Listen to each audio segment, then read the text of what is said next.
The sun had already begun to burn the dust white when we realized the numbers. They stretched beyond the low hills, beyond the dry ravine, beyond the limits of counting. Banners layered over banners. Spears packed so tightly they looked like iron fields planted in the earth. 21,000. We knew because the scouts stopped arguing about it. No man argues when the truth is this heavy. We were 700. Knights, yes. Armored, sworn, hardened by years of blood. But 700 bodies still weigh the same as 700 graves. We had marched all night. Horses foamed at the mouth. Men had bled through their mail from old wounds reopened by heat and movement. Water skins were nearly empty. Some men had already begun to ration their own fear, breathing shallowly, saving strength as if death could be delayed by silence. The ground beneath us was wrong, hard clay fractured by old river scars. No cover, no retreat that did not expose our backs. The wind carried dust into our eyes and the smell of an army too large to be human. They had time, they had numbers. They had supply wagons stretching behind the hills. We had hours at best before heat and thirst did their work for them. Logic was clear. Mathematics was merciless. We were already dead, just not yet struck. I remember counting the banners instead of praying. Red, black, green. Each one marked another formation. Cavalry wings forming slowly, deliberately, with the confidence of men who know they will not need speed. Infantry tightening ranks, shields touching, depth upon depth. They were not rushed. Why would they be? We were fixed in place like an animal caught in open ground. Our own line looked thin, obscene in its honesty. 700 knights, some missing helmets, some riding horses too lean for charge. The rest of the army, footmen, servants, wounded, had been left behind days ago. There would be no reinforcement, no second line, no miracle hidden behind a hill. The heat rose. Armor became punishment. Men shifted their weight, metal creaking, leather sticking to skin. A knight near me vomited water he could not spare. Another whispered the names of his sons like a ledger he would not finish reading. No speeches were made. There was nothing to say that would improve the odds. Across the field, horns sounded. Not sharp, not urgent, controlled, confident. The sound of a force preparing to erase something small. 700 knights stood still, staring at 21,000 men who had already begun to close the distance. Defeat was not possible. It was inevitable. The king did not look like a man meant to command an army that morning. He sat slumped in the saddle, as if tied there by habit rather than strength. His left arm was bound tight with darkened linen, already stiff with dried blood. The wound was 3 days old, reopened twice by riding. Fever had thinned his face, sharpened his cheekbones, hollowed his eyes. This was not the image men followed into legend. This was a body that should have been carried, not mounted. His horse knew it. The animal shifted constantly, sensing imbalance, correcting it. The king's right hand trembled when he reached for the reins. He noticed. He hid it by resting his gauntlet against the saddle horn. Pride is a discipline learned early by rulers. It is also a weakness. He had been advised not to ride. He had ignored it. Kings do not survive by listening. He was young enough to be doubted and sick enough to be pitied. Some knights whispered that command should pass to another for the day. Others said nothing, which was worse. Silence spreads faster than mutiny. The truth was simple. There was no one else. Every other lord present was wounded, exhausted, or bound by oath to him. Leadership had narrowed to a single failing body. He rode the line slowly, inspecting what he already knew could not be fixed. Armor dented, horses limping, faces burned raw by sun and fear. He spoke little. When he did, his voice was rough, scraped thin by fever. He did not promise victory. He did not speak of God. He asked only whether the men could still hold a lance. Most answered yes. Some nodded. A few looked away. The king's illness was no secret to the enemy. Scouts had watched him ride bent in the saddle. They had counted how often he leaned forward, how rarely he stood in the stirrups. They had sent word back. The opposing commanders knew this force was led by a man who could barely lift his shield. It was comforting knowledge. Battles are easier when weakness has a face. There were reasons he should not succeed, and every one of them was visible. He had no reserves, no time, no water, no terrain advantage. His army was too small to maneuver and too tired to run. His own body was failing him by the hour. Even his reputation worked against him. Enemies expect caution from the sick, hesitation from the wounded. Yet he remained mounted. He did not retreat to the rear. He did not call a council. He positioned himself where he could be seen by both lines, not for strategy, for proof. Proof that whatever happened next would happen with him present. When he finally stopped riding, the king lifted his head toward the distant banners.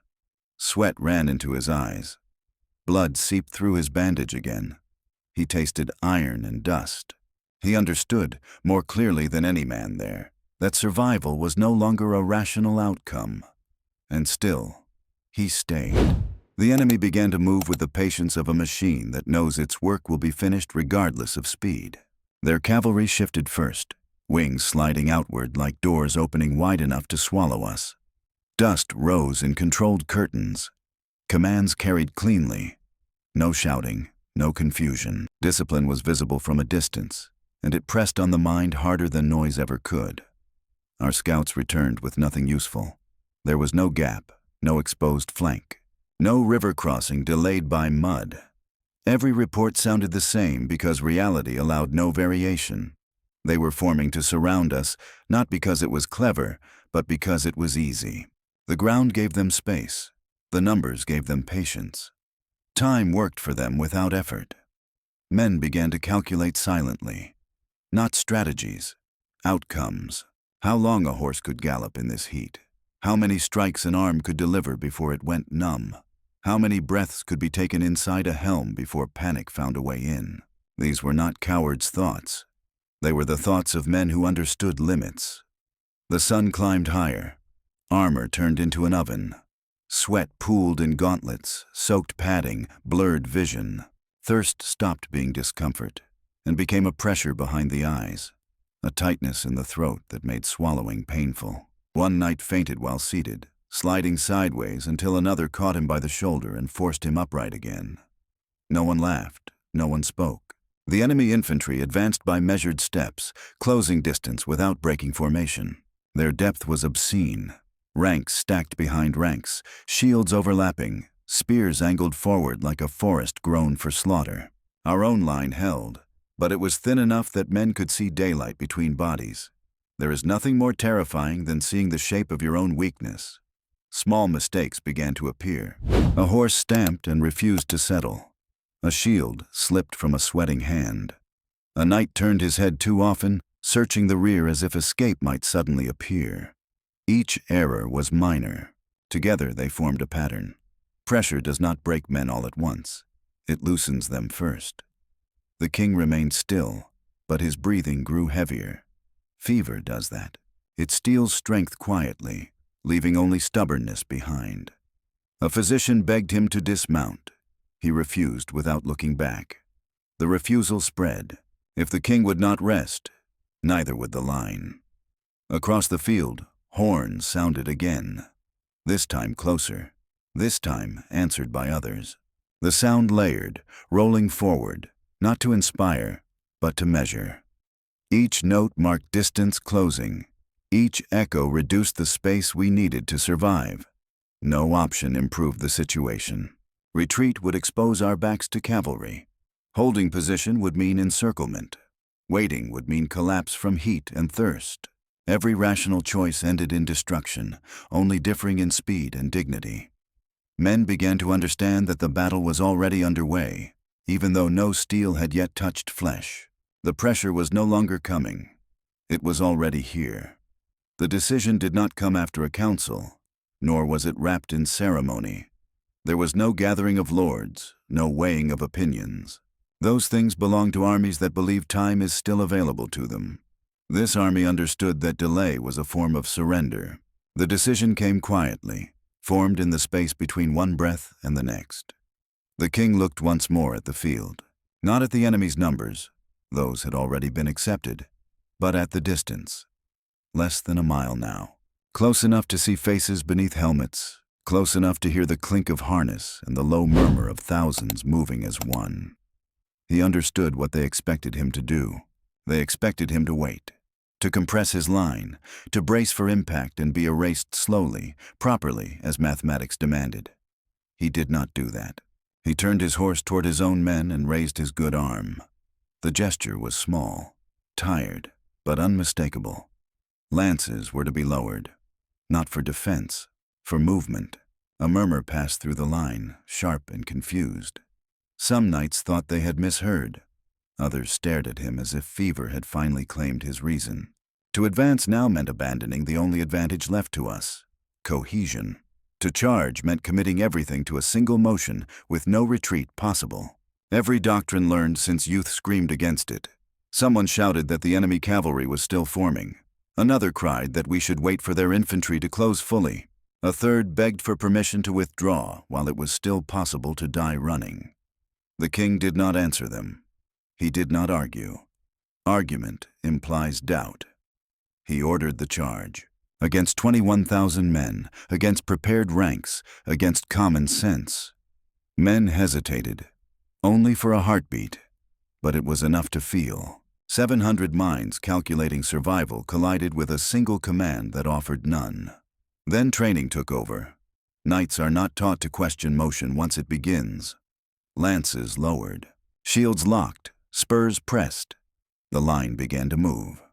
At first it was slow, almost respectful, as if the earth itself resisted what was about to happen. Horses strained, hooves slipping on hard clay. The sound grew, metal, breath, leather, the rising thunder of a charge that should never have been ordered. There was no room for adjustment now. No flanking, no second wave. Everything rode in one narrow front. The enemy reacted with surprise, not fear. This was not the expected behavior of a dying force. Their commanders shouted for formation tightening, for pikes to lower, for cavalry to hold position. Orders overlapped. Timing shifted by seconds. Seconds matter more than numbers. The king leaned forward despite the pain tearing through his side. Blood soaked the bandage completely now. His vision narrowed. He did not slow. He knew this was irreversible, that if it failed, there would be no explanation strong enough to justify it. The charge accelerated, and reason was left behind. At first, nothing seemed wrong on the enemy side. Their line held. Their depth remained terrifying. Shields locked, spears angled forward in disciplined geometry. From a distance, the charge looked suicidal. 700 bodies moving into a wall that should have swallowed them whole. The commanders on the far side did not panic. They smiled. This was the outcome they had expected, only delivered faster. Then small things began to slip. The ground, dry and fractured by old river scars, betrayed weight. The enemy infantry had advanced slowly, deliberately, trusting the surface beneath them. They did not expect impact at speed. When the first ranks adjusted their stance, boots slid instead of planting. Not enough to fall, just enough to stagger alignment. Their cavalry wings, still widening to complete the encirclement, were out of position. They had been ordered to wait, to seal the sides once the charge broke. But the charge did not break. It arrived early, faster than calculations allowed. Horses turning inward hesitated, unsure whether to continue maneuver or respond to the threat now tearing straight at the center. Timing fractured. Signals crossed. Horns overlapped. A command to hold was mistaken for a command to advance. One formation stepped forward while another remained braced. The clean forest of spears developed gaps so narrow they seemed harmless. Gaps are never harmless. The knights hit one of them. Lances punched through before shields fully overlapped. Not many, just enough. One rank bent instead of holding. The second rank pushed forward to compensate. Pressure doubled where structure had already weakened. Men shouted conflicting orders. No one could see the whole line anymore. Dust erased perspective. Sound arrived late and distorted. Morale did not collapse. Not yet. But certainty did. The enemy had expected resistance, not intrusion. They had prepared to absorb impact, not to be penetrated. Knights should shatter against mass. That was the rule. When the rule failed, even briefly, the mind searched for reasons instead of responses. A banner dipped, not fell, dipped. The man carrying it had been struck, replaced instantly by another, but the moment registered. Thousands saw it. Thousands understood symbols even when logic lagged behind. The cavalry hesitated again. Seconds stretched. They had space to maneuver, but not clarity. Charging into the side risked collision with their own infantry, now compressing inward. Holding back risked allowing the center to be torn open further. Commanders shouted themselves hoarse, trying to restore sequence. The king's charge continued, compressed now, dense, brutal. Knights drove forward not with speed, but with mass and commitment. Horses screamed, men screamed louder. Steel rang continuously, no longer in isolated strikes, but in sustained, crushing contact. The overlooked factor was not courage, nor faith, nor skill. It was expectation. An army prepared to receive death does not react well when death behaves incorrectly. Confusion spreads faster than fear because it invites interpretation. Each soldier tried to understand what he was seeing. Understanding costs time. Time was something they no longer had. The center bent again, and this time it did not recover. Impact erased thought. The collision was not a sound, but a force, a crushing convergence of mass and motion that flattened intention into instinct. Lances splintered on shields and bodies alike, exploding into shards that cut faces and throats as surely as blades. Horses slammed chest to chest, screaming, rearing, collapsing under armor and momentum. Men were lifted from saddles by the violence of contact and disappeared beneath hooves before they could cry out. The front dissolved into fragments of chaos. There was no line now, only pressure. Knights drove forward with shields locked, stabbing at whatever appeared within reach. Swords rang against helmets, glanced off mail, bit into joints where armor failed. Blood sprayed in short arcs, dark against dust, immediately trampled into the earth. The air filled with iron and breath and the choking sweetness of crushed bodies. Commands vanished. No voice could cut through the roar. Each man fought by sight and touch alone. A knight lost his lance and drew steel without slowing. Another swung until his arm went numb, then used the weight of his horse to crush instead. Horses stumbled over fallen men, broke legs, screamed, and were finished with daggers driven upward under the jaw. The enemy infantry pushed back, then surged forward, trying to close the wound. Shields overlapped again, but hands shook. Spears struck wildly, glanced, stuck in armor, and could not be pulled free. Knights forced their way into the press, turning formation into melee. Once inside, numbers strangled themselves. Too many bodies moved in too little space. A man beside me was split from collarbone to chest. He fell without a sound. Another took a blade through the visor slit and dropped his reins, riding on dead for several strides before sliding from the saddle. I lost my shield and fought with one hand, grabbing harness, punching steel, stabbing wherever flesh revealed itself. Time fractured into violent seconds. The king was there. Somehow, I saw him through dust and blood, hunched low, striking downward again and again. His movements were ugly, inefficient, driven by will rather than strength. Blood soaked his horse's flank. Whether it was his or another's did not matter. He did not stop. The enemy center convulsed. Men tried to step back and found no space. Those behind pushed forward, unaware of the collapse ahead. The press tightened. Panic flashed in eyes before discipline smothered it. Screams changed tone, rising sharp as men realized they could not breathe properly inside the mass. Steel struck bone. Bone cracked.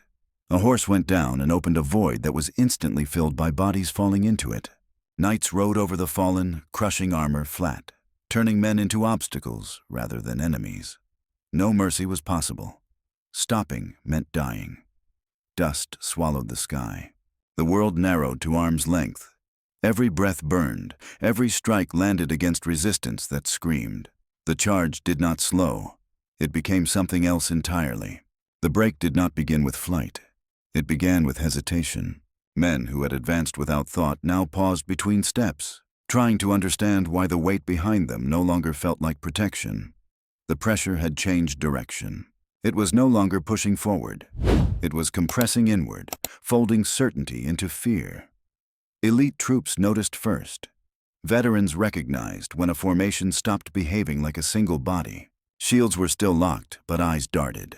Commands were issued twice, then 3 times, growing louder, sharper, edged with strain. When an order must be repeated, authority has already begun to fail. Someone shouted that the center was gone. Another screamed that cavalry had broken through, though none had. Words became weapons, cutting morale faster than steel. Men began to imagine threats faster than they could be confirmed. In close quarters, imagination is fatal. The dead piled up in ways the mind could not ignore. Bodies jammed feet. Blood slicked the ground so that men slipped while standing still. A soldier fell, reached up, and was not helped because no one could afford to look down. Being trampled was no longer exceptional. It was expected. Commanders pushed forward, striking their own men with sword flats, shouting for discipline, for space, for order that no longer existed. Their voices cracked. Authority depends on belief, and belief was being crushed between armored bodies. When a commander had to beg, something irreversible had already happened. Fear spread sideways. A man turned his head and saw only strangers, all shouting different things. He could no longer see his banner. He could not tell which direction safety lay in. He felt movement behind him and assumed encirclement. He pushed back instinctively. Others did the same. The mass swayed, not forward or backward, but inward, tightening the trap. Knights continued to drive into the confusion, relentless, wordless, monstrous in their refusal to stop. Their presence inside the formation violated everything the enemy believed about numbers. Men are taught that mass protects them. When mass becomes the danger, the mind fractures. A rumor spread that the king himself was at the front, wounded but unstoppable. It did not matter if it was true. The idea lodged itself deep. If a dying king could press forward, what excuse did a healthy man have to hesitate? Shame joined fear. Shame is heavier. Then someone ran. Just a few steps, just enough to create a gap. He was cut down almost immediately, but the damage was done. Others saw movement away from the press and followed without thinking. Not fleeing, repositioning, they told themselves. Survival wearing a lie. The formation no longer answered commands. It reacted instead, each movement amplifying the next. Men began to turn their shields inward, not outward. Horses reared, trapped by bodies. Officers lost sight of each other. Signals vanished entirely. The enemy was still mostly alive, but it was already defeated. The moment arrived without warning, without trumpet or prayer. It tore itself into existence through noise and bodies and blood, sudden and obscene. One instant the enemy still pressed forward in fragments. The next, something inside them gave way completely. I saw it happen where the ground dipped slightly, where bodies had piled high enough to form a ridge of flesh and iron. A knot of elite infantry, men armored better than the rest, halted instead of advancing. They did not retreat. They simply stopped. Spears wavered, shields rose too high. For a heartbeat, they looked at each other instead of forward. That was enough. The knights surged into that hesitation like water through a crack in stone. Horses forced their way between bodies that should have blocked them. Steel punched downward again and again. Men fell backward into their own ranks, screaming, dragging others with them. The ridge collapsed inward. The pressure reversed. Someone dropped a banner. Not dipped this time, dropped. It vanished beneath hooves and boots. A second banner twisted sideways, its bearer crushed before he could release it. Symbols that had held men steady minutes ago were erased underfoot. Then the sound changed. It was not shouting anymore. It was not commands or cries. It was panic, raw, animal, rising in pitch as men realized they could no longer move where they were ordered. The mass behind pushed forward blindly. The mass ahead tried to pull back, bodies locked together in terror. I saw men tear off helmets to breathe and immediately take blades to the face. I saw shields abandoned because they trapped arms instead of protecting them. I saw cavalry riders, elite and armored, turn their horses away from the center, spurring sideways through their own infantry to escape the press. One of them fell. A mounted officer, heavy with rank and confidence, struck down not by steel, but by fear. His horse slipped in blood. He went down hard. No one stopped to help him. Men stepped over his body, then on it. His screams ended under boots. The impossible thing happened in stages too fast to count. A section of the enemy line turned its back, not routed, not broken entirely, turned. Shields no longer faced the knights. Backs appeared. Backs always appear before defeat is admitted. Knights drove into them mercilessly. Lances were gone now. Swords did the work, short, brutal, efficient. I saw the king again. He was no longer upright. He was slumped low over his horse's neck, blood pouring freely, his sword rising and falling as if pulled by something beyond muscle. His horse charged where others hesitated. Men recognized him. I saw it in their eyes. Elite warriors, men trained never to flee, stepped aside to avoid him. And then, deeper in the mass, someone important began to run. The running spread faster than any command ever could. It did not move like a retreat, measured and controlled. It burst outward in uneven waves, men pushing past each other, abandoning formation without admitting it. Officers screamed until their voices broke. Blades flashed not in attack, but in desperation, cutting paths through comrades instead of enemies. I saw one commander, marked by a crested helm and gilded mail, turn fully away from the fight. He looked back once, just once, his face open with disbelief rather than fear. Then he spurred his horse into the press behind him, knocking men aside, trampling feet, tearing free from the center as if escaping a collapsing structure. Others followed. Not many. Enough. That was when the center ceased to exist. The mass unraveled into fragments that no longer supported each other. Shields fell, spears snapped. Men stumbled into space they had not known was there. Knights flooded into it, screaming now, not from rage but from momentum that could not be stopped. Horses burst through gaps that had no right to open. Steel rose and fell in a rhythm that drowned thought.